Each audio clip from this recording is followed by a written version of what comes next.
नहीं, वो तो साफ, ये तो राजनीति है। और जिस किस्म की राजनीति हो रही है, मैं देख रहा हूँ 2014 के बाद कि कानून का दुरुपयोग हो रहा है और नफरत की राजनीति हो रही है। और जो हमारा लोकतंत्र है, अगर ऐसे ही चलता रहे तो लोकतंत्र क्या, केवल एक ढांचा रह जाएगा। लोकतंत्र की जो बुनियाद है वो लोकतंत्र की ख़त्म हो जाएगी। रूल ऑफ लॉ जिसको हम कहते हैं, डेमोक्रेसी, लोकतंत्र, कहाँ है रूल ऑफ लॉ?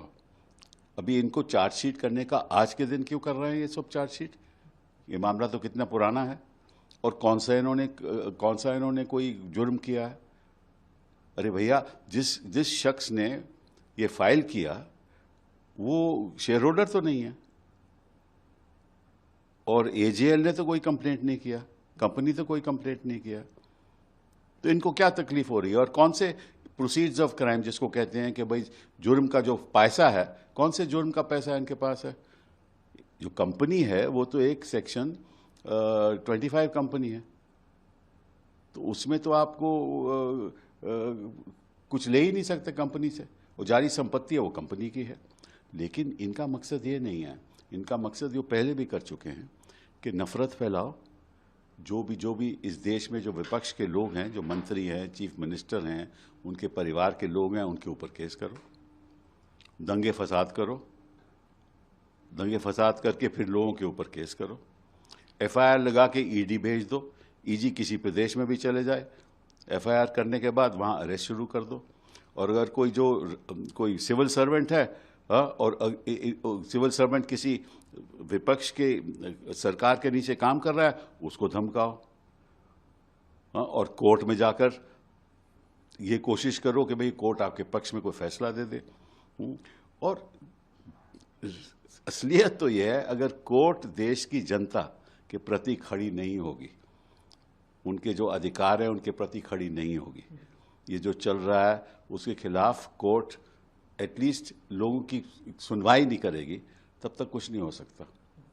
अब हो क्या रहा है, मैं आपको एक उदाहरण देता हूं। इन्होंने सारे मदरसे बंद करवा दिए उत्तर प्रदेश में, हालांकि सुप्रीम कोर्ट ने कहा है, स्टे भी किया है, सब उन्होंने बंद करवा दिए। तो ये क्यों कर रहे हैं? ये कभी ये वक्फ की बात करते हैं। देश के सामने कौन से मुद्दे हैं? देश के सामने मुद्दे हैं कि जो अपनी बेरोजगारी का मुद्दा हुआ, शिक्षा का मुद्दा हुआ, स्वास्थ्य का मुद्दा हुआ, देश को आगे बढ़ाना है, आर्टिफिशियल इंटेलिजेंस के बारे में बात हो। लेकिन इनको केवल ईडी दिखती है। और उसे लोग कभी केरला के चीफ मिनिस्टर के खिलाफ प्रयास करते हैं, कभी उसकी परिवार के प्रयास करते हैं, कभी ममता जी को डिस्टेबलाइज करना चाहते हैं, चीफ मिनिस्टर को के खिलाफ केस करके हटवाना चाहते हैं। उधर महाराष्ट्र में इन्होंने किस तरह से सरकारें बदल दी। वो क्राइम नहीं है, वो कोई जुर्म नहीं है कि आप लोगों को आकर्षित करके, हम जानते हैं क्या होता है, उनको मंत्री बना दो और उससे पहले उनके खिलाफ बयान दो कि बड़े करप्ट हैं, फिर उन्हीं को मंत्री बना दो। हाँ, अपने पक्ष में लेकर वो सब बेदाग हो जाते हैं। तो ये देश के लिए ठीक नहीं है। और मैं आपको सच बात बताता हूं कि ऐसे ही देश चलता रहेगा ना तो कुछ रहेगा नहीं। आज के दिन क्या हो रहा है कि लोग डरे हुए हैं, खासतौर पे जो अल्पसंख्यक लोग हैं वो भय से रह रहे हैं यहाँ, क्योंकि मालूम है कि कुछ आवाज़ उठाएंगे तो कुछ ना कुछ हो जाएगा। और जब इनके लोग हिंसा करते हैं तो कोई एफआईआर नहीं होती, और एफआईआर उनके ऊपर होती है जो विक्टिम्स होते हैं, जिनके खिलाफ हिंसा हुई हो, उनके खिलाफ एफआईआर होती है। बच्चे हमारे 5-5 साल से 4-4 साल से जेल में बह हुए हैं। तो ये क्या हो रहा है इस देश में? क्या ये मुद्दे हैं देश के सामने? वक्फ का मुद्दा हुआ, और क्या नफरत से ही राजनीति चलेगी? ये जो लोग अपने आप को कहते हैं ना हिंदू, ये हिंदू एक्चुअली इनको हिंदुइज्म का कुछ मालूम ही नहीं। हिंदू क्या है, हिंदू धर्म क्या है, किस आधार पे जो धर्म मानता है उसको कैसे आगे बढ़ना चाहिए, इनको कुछ नहीं मालूम। अगर हिंसा करें और मेजॉरिटी के लोग करें तो कोई फर्क नहीं इनको पड़ता। तो ये तो हो रहा है हमारे देश में।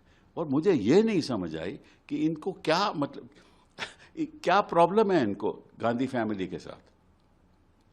इन्होंने सब कुछ तो अपने पक्ष में कर लिया, इलेक्ट्रल बॉन्ड में पैसा बटोर लिया, सत्ता भी इनके पक्ष में है, इनके गवर्नर के इनके इशारे पे काम करते हैं, सीईसी भी इनके इशारे पे काम करती है, सब कुछ तो इनके पास है।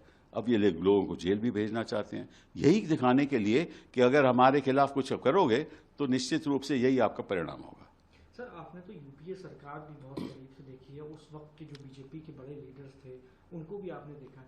आपको लगता है ये नई तरीके की राजनीति शुरू हुई है पिछले कुछ वर्षों में? जो भाई ये जो गुजरात का जो एक्सपेरिमेंट किया था उसको दोहरा रहे हैं, ये जो वहां कर रहे थे वो यहां कर रहे हैं, यही हो रहा है। ऐसा लगता है कि भाई लोगों के कोई हक ही खत्म हो गए, सब हक खत्म हो गए, कोई लोगों का कोई हक ही नहीं है। इनके कोई जर्नलिस्ट इनके खिलाफ बोलेगा तो उसके खिलाफ शुरू कर देंगे, कोई यूट्यूब पे कोई पॉडकास्ट चलाता है तो उसके खिलाफ शुरू कर देंगे, बच्चे एजिटेट करेंगे, क्रिटिसाइज करेंगे तो उसके खिलाफ कुछ कर देंगे, कोई आवाज़ उठाएगा तो उसके खिलाफ कार्रवाई शुरू कर देंगे। तो किस किस्म की राजनीति है? इसीलिए संविधान बना था हमारा, अंबेडकर जी के यही सपने थे, और ये बात अंबेडकर जी की करते हैं, गांधी जी की करते हैं। उनके आदर्श के सामने को लेकर तो आगे बढ़ते नहीं है। बात करेंगे गांधी जी, काम करेंगे उल्टा, बात करेंगे संविधान की रक्षा की और उसकी धज्जियां उड़ाएंगे। आज नेशनल हेराल्ड इस अपंतियों को जब्त करने और हमारे नेता आदरणीय सोनिया जी और हम सबके जन नेता आदरणीय राहुल जी को चार्जशीट में उनका नाम लाया गया है। निश्चित तौर से ये उनको परेशान करने के लिए, प्रताड़ित करने के लिए ऐसी कार्रवाई की जा रही है।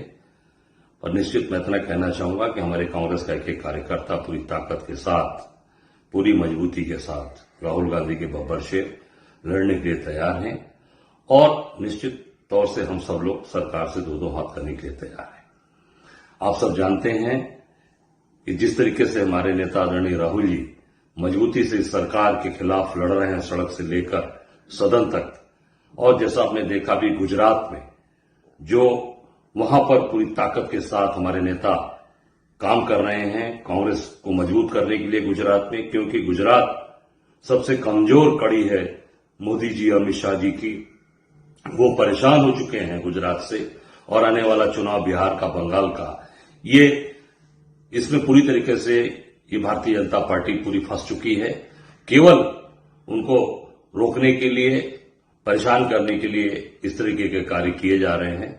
मैं कहना चाहूंगा आदरणीय मोदी जी से, आदरणीय गृह मंत्री अमित शाह जी से कि आप जिस तरीके की साजिश कर रहे हैं, ये साजिश आपकी कामयाब नहीं होगी। कांग्रेस का एक बब्बर शेर लड़ने के लिए तैयार है। हम सब लोग पूरी ताकत के साथ अपने नेता आदरणीय सोनिया जी और आदरणीय राहुल जी के साथ खड़े हैं, और हम सरकार की चूड़ें हिला देंगे।